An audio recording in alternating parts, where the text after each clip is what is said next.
آپ جانتے ہی ہیں کہ جیسے جیسے وقت گزرتا جا رہا ہے ایسے ہی علامات قیامت پوری ہوتی جا رہی ہیں۔ تو آپ کیا کہنا چاہیں گے کہ معاشرے میں اس طرح کے معاملات کیوں پیش آتے ہیں؟ لوگ اتنے جذباتی کیوں ہو گئے؟ کہ جب اس کا والد آیا بچی کا تو وہ کہنے لگی کہ وہ تو کسی کے ساتھ بھاگ گئی ہے۔ مطلب کیا دل جو ہے اس طرح ہے کہ یہ ایسا بھی ہو سکتا ہے کہ درندگی کی انتہا ہے، اور عورتوں نے، نند اور ساس نے مل کے۔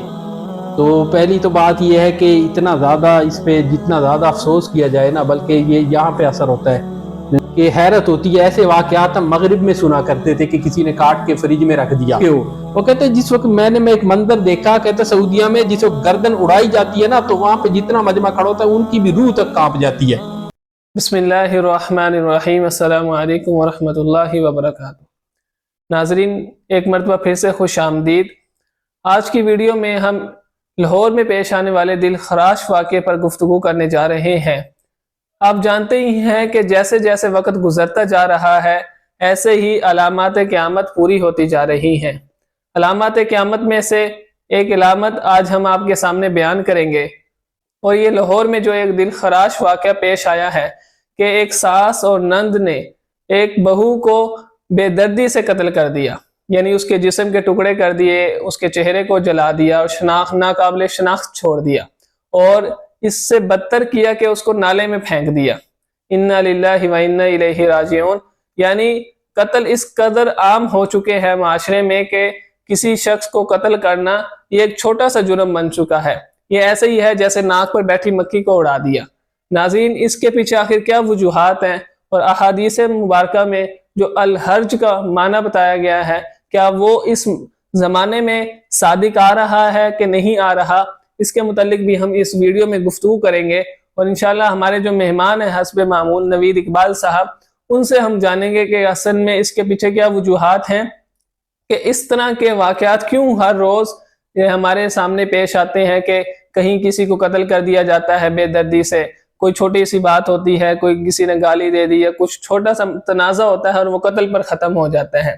تو آخر اس کی پیچھے کیا وجہ ہے؟ چلیے چلتے ہیں اپنے مہمان کی جانب اور ان سے پوچھتے ہیں آخر اس کی کیا وجہ ہے۔ السلام علیکم ورحمۃ اللہ وبرکاتہ۔ وعلیکم السلام ورحمۃ اللہ وبرکاتہ۔ نوید اقبال صاحب کیسے ہیں آپ؟ الحمدللہ، اللہ کا شکر، اللہ کا بڑا کرم۔ ایک دل خراش واقعہ پیش آیا لاہور میں۔ وہ ساس اور بہو نے، بلکہ ساس اور نند نے بہو پر ظلم کیا بہت۔ مطلب جس کو پتہ چلا، پہلے تو اس کو یقین ہی نہیں آ رہا تھا کہ اس طرح کا واقعہ بھی ہو سکتا ہے کہ ٹکڑے کر دیے، پھر اس کو ناقابل شناخت چھوڑا، پھر ایسی جگہ پر پھینکا نالے کے اندر۔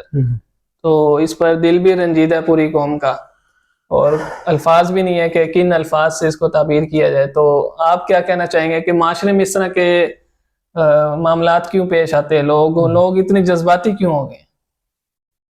دیکھیں جی، معاشرے کے رویے جو ہے نا سخت سے سخت ہوتے جا رہے ہیں، برداشت ختم ہوتی جا رہی ہے۔ یہ جو واقعہ ہے، اس کا شوہر باہر رہتا تھا، اور یہ بھی نہیں کوئی پرائی عورت ہو، ٹھیک ہے جی، وہ ان کی اپنی خالہ زاد تھی، اپنی بھانجی تھی۔ خالہ کے متعلق تو یہ آتا ہے کہ وہ ماں کی طرح ہوتی ہے، اور اکثر ہوتی ہیں، اور اسی طرح اپنی اولاد کی طرح اس کو بیاہ کے لائی، لیکن وہ جی 2 دن سے اس کا والد فون کرتا رہا، فون نہیں اٹھا رہی، پھر وہ آیا، اس سے کہتی ہیں جی وہ تو کسی کے ساتھ بھاگ گئی۔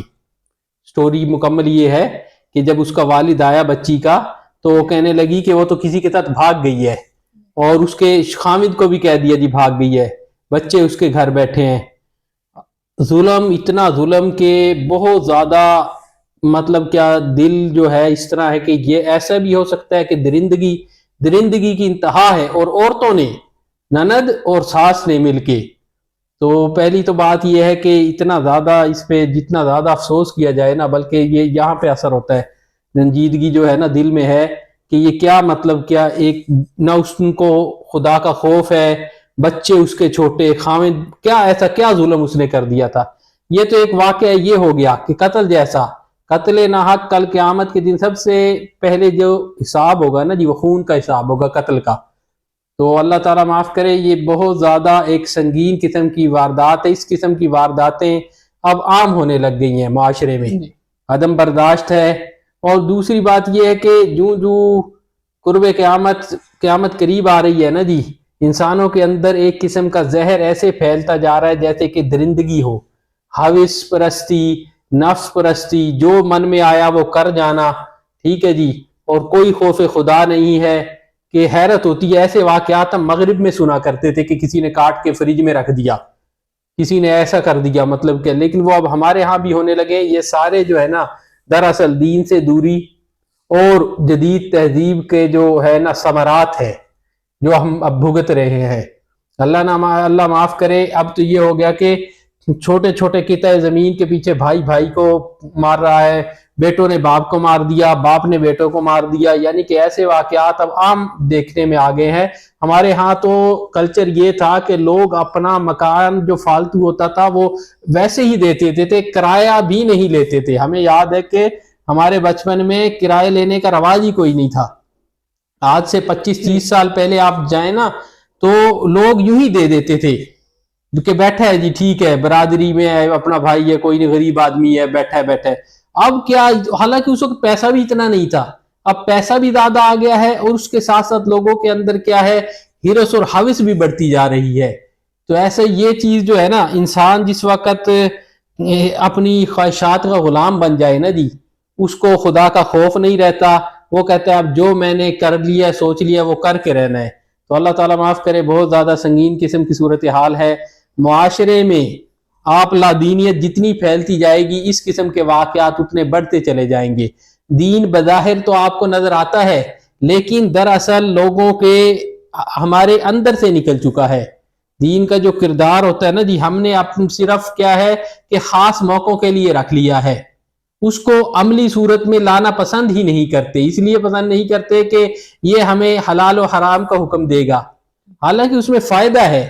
دین کی جو تعلیمات ہے نا جی، وہ انسان کو ایک نفس کا منہ زور گھوڑا نہیں بننے دیتی، اس کو ایک کنٹرول میں۔ جس وقت ایک شخص جو ہے نا ڈسپلن کا پابند ہو اور ایک آزاد شخص ہو، دونوں کے رویوں میں فرق ہوتا ہے۔ مثال کے طور پہ فوجی جو ہوتے ہیں نا جی، وہ ریٹائر ہو کے آ جاتے ہیں نا، اس کے باوجود بھی ان کی زندگی ایک ڈسپلن کے تحت چلتی ہے۔ صبح اٹھتے ہیں، اور بعض کو تو میں نے دیکھا روزانہ شیو کرتے ہیں۔ وہ کیوں؟ ان کی ایک زندگی کو انہوں نے ڈسپلن میں گزارا ہے، اور اسی لیے فوجی جو ہے نا پہچانا جاتا ہے ہمارے معاشرے میں، فوجی ہے، کیوں؟ وہ اپنے اصول کا پکا ہوتا ہے۔ اسی طرح شریعت میں جو شخص حلال و حرام کی جو ہے کو سامنے رکھتا ہے نا جی، وہ اس کا نفس کو کنٹرول میں رہتا ہے، اس کا نفس زیادہ دور نکلتا نہیں ہے۔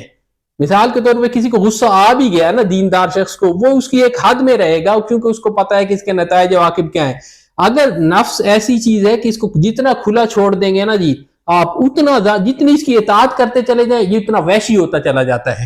اور یہ اسی وحشی پن کا نتیجہ ہے کہ ہم نے اس کو کھلا پلا کے خوب موٹا کیا، اب یہ ہمارے اوپر غالب آ گیا۔ جب غالب آ گیا تو یہ جو ہمیں حکم دیتا ہے وہی ہم کر دیتے ہیں، قتل بھی کر رہے ہیں، زمینیں بھی ضبط کر رہے ہیں، ناحق مال بھی کھا رہے ہیں لوگوں کا، اور کوئی ملال نہیں ہوتا، کوئی افسوس نہیں ہوتا۔ اس معاملے میں ایک اور ذمہ داری ہے، وہ حکومت کی ہے، کہ جہاں پہ عدل و انصاف کا نظام کمزور ہو نا جی، پھر بھی شے ملتی ہے۔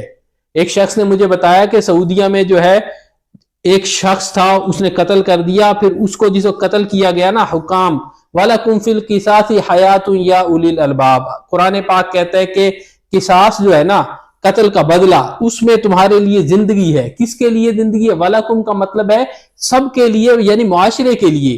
قصاص اگر حکومت لے گی نا تو اس کا معاشرے پہ ایک اثر جاتا ہے کہ دوسرے قتل مزید ہونے سے بچ جاتے ہیں۔ اب کیا ہے جی، وہ جی اس نے قتل کر دیا اور وہ رہ رہے ہیں کیا جی 15 سال 16 سال 17 سال کا جیل کاٹ لی، اور عمر قید ہو گئی، اور چھوٹ کے آگے۔ اتنی درندگی جہاں پہ ہوگی، اور کوئی کسی کو سزائے موت نہیں، سزائے موت بھی ہو اور سامنے لوگوں کے ہو۔ وہ کہتے ہیں جس وقت میں نے ایک منظر دیکھا، کہتے سعودیہ میں جس وقت گردن اڑائی جاتی ہے نا، تو وہاں پہ جتنا مجمع کھڑا ہوتا ہے ان کی بھی روح تک کانپ جاتی ہے۔ جب ایسے ایک کام ہو گئے نا، پھر دیکھ لیں آپ وہاں پہ کتنی کم ریشو ہے۔ تو یہی چیز ہے، یہاں پہ ریشو بڑھتی چلی جائے گی۔ قتل کی سزا کو حکومت نافذ کرے، اور ہو سکے تو اعلانیہ۔ یہ جو حقوق کے علمبردار ہے نا جی، یہ انتہائی کمینے قسم کے لوگ ہیں، میں ان کو کیا کہوں۔ ایک طرف یہ اس کے رویے کی مذمت کرتے ہیں، دوسری طرف یہ مجرم کے ساتھ جا کے کھڑے ہو جاتے ہیں۔ سزائے موت جی، وہ یورپی یونین نے کہا جی سزائے موت کو نہیں دینی سزائے موت۔ آپ دیکھ لیں وہ سعودی عرب والے ہیں، وہ کیا بھوکے مر گئے ہیں؟ آپ تم نے کچھ کرنا نہیں ہے, دوسروں کے ٹکڑوں پہ پلو گے, جس وقت امدادوں پہ نظر رکھو گے, کرپشن ہوگی تو اپنی قانون سازی نہیں کر سکو گے. سب کے سامنے 2-4 کو سزائے ہو نا اور ٹی وی پہ دکھایا جائے اور ہر کسی کو پتا ہو کہ قانون اتنا ہے کہ 2-4 مہینے کے اندر اندر فیصلہ ہو کہ گردن اٹھ جائے گی, تو میں دیکھتا ہوں کہ کون شخص ہے. لیکن یہاں پہ اسلامی قانون بھی بن جاتے ہیں, ان کے ساتھ بھی کھلواڑ کرتے رہتے ہیں. اس گندے نظام کے اندر نا جی آپ دیکھ لیں, ایک گندے پانی کا کنواں ہے, اس میں آپ صاف پانی کی بالٹیاں ڈالتے جائیں گے نا جی, وہ اس گندگی میں اضافہ ہی ہوگا. کیوں؟ وہ پانی بھی گندا ہوتا چلا جائے گا. یہی مثال ہے کہ اس نظام کے اندر آپ پیوند کاری کرتے رہیں جی, پیوند لگاتے رہیں اس کے اسلامی قوانین کے, پارلیمنٹ کے ذریعے چھوٹے چھوٹے سے, ہونا کچھ نہیں ہے. کیوں؟ پورے کا پورا گندگی جو اس حد تک بڑھ چکی ہے کہ وہ بالٹیوں سے صاف ہونے والی نہیں ہے, وہ تو پورے صفائی ہوگی تو تب. تو اس لیے حکام جو ہیں ان کو بھی اس بات پہ توجہ دینی چاہیے کہ قوانین کے معاملے میں سختی برتیں. قوانین میں اگر سختی نہیں ہوگی تو ایسا ہو, جب کسی چیز کا خوف نہیں ہوگا نا جی تو پھر یہ وارداتیں بڑھتی رہیں گی. ہمارے ہاں لاقانونیت اور اس قسم کی وارداتیں بڑھنے کا سب سے بڑا سبب یہی ہے کہ خوف نہیں رہا. جزاک اللہ, بہت بہت شکریہ. جی ناظرین, صرف جیسے آپ نے گفتگو سے بھی جانا ہوگا کہ 2 یا 3 پوائنٹ ایسے ہیں جن پر عمل کر لیا جائے تو انشاءاللہ ہمارا معاشرہ بھی ان جیسے جرائم سے پاک ہو جائے گا. کہ حکومت اپنی ذمہ داری پوری کرے اور دوسری طرف سے جو اس طرح کے مجرم لوگ ہیں, جو ملزم ہیں اس طرح کے مطلب قتل وغیرہ کے اقدامات وغیرہ کر کے آتے ہیں, ان کو سرعام سزا دی جائے. جب سرعام سزا دی جائے گی, شریعت نافذ کی جائے گی, تو میں دیکھتا ہوں کہ کس کی مجال ہے کہ وہ اس طرح کے اقدامات کر لے اور اس طرح کے واقع پیش آ جائیں. آپ کے سامنے سعودیہ کی مثال, سب ہی سعودیہ کی مثال دیتے ہیں کہ سعودیہ میں ایسے ہے, سعودیہ میں ایسے ہے. تو کہنے سے کچھ نہیں ہوگا بلکہ نافذ کرنے سے ہوگا. ہماری حکومت سے بھی اپیل ہوگی کہ اگر یہ ویڈیو ہمارے حکام تک پہنچتی ہے تو ان کو ہم التماس کرتے ہیں کہ عملی طور پر ایسے کوئی اقدامات کیے جائے جن سے ان جیسے جرائم کی روک تھام کی جا سکے. اگر یہ آپ کو ویڈیو اچھی لگی ہے تو اس چینل پہ نئے ہیں تو چینل کو سبسکرائب کر دیں, لائک کریں, شیئر کریں. انشاءاللہ نیکسٹ اس طرح کی مزید علمی ویڈیوز آپ کے ساتھ لے کر آتے رہیں گے. جب تک کے لیے مجھے دیجیے اجازت. السلام علیکم ورحمۃ اللہ وبرکاتہ.